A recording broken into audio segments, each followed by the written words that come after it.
Friends, இப்போ பார்க்க போகிற ரெசிபி பார்த்தோன்னா ரவா புட்டிங். இப்போது இதுக்கு 1 கப் அளவுக்கு புளிக்காத தயிர், கட்டியான தயிர் எடுத்துக்கிறேன்.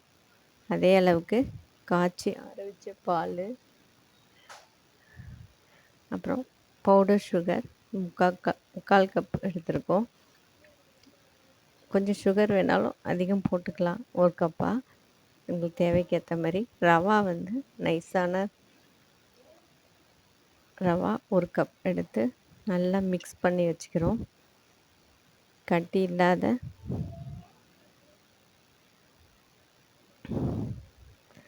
இதை ஒரு 1/2 அன் ஹவர் ரெஸ்ட்டில் விட்டுக்கலாம்.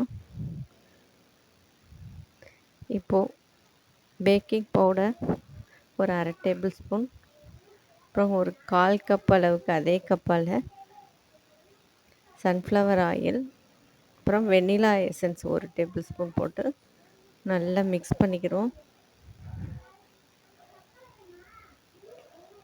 இப்போ பேக்கிங் ட்ரேயில் பட்டர் இல்லைன்னா கீ போட்டு நல்லா க்ரீஸ் பண்ணிக்கலாம்.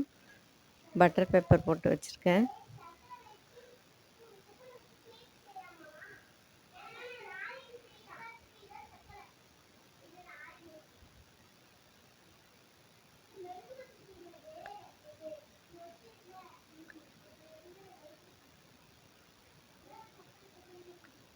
இப்போ இதை ஊற்றிட்டு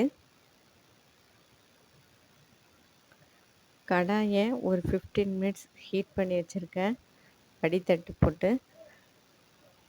இப்போ இது மேலே வச்சுட்டு ஒரு சிம்மில் வச்சுட்டு ஒரு 40 மினிட்ஸ்க்கு பேக் பண்ண விடணும். இப்போ நல்லா வெந்துருச்சு, வாசனை தெரியும். வெந்துருச்சுன்னா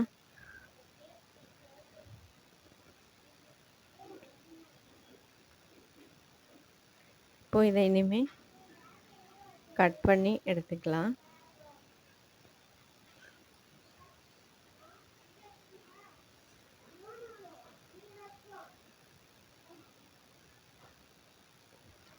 இப்போ இது கடாயில் பண்ணுறதுனால இந்த அளவு ஒயிட் கலராக இருக்குது, செவக்காமல் இருக்குது. இப்போ இதை கட் பண்ணிக்கலாம்.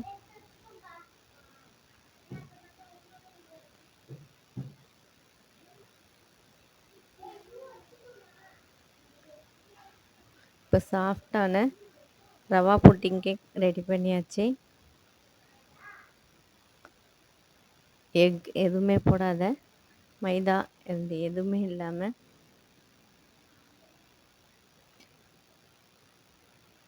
வீடியோ லைக் பண்ணிங்கன்னா மறக்காமல் ஷேர் பண்ணுங்கள், சப்ஸ்கிரைப் பண்ணுங்கள். தேங்க்யூ.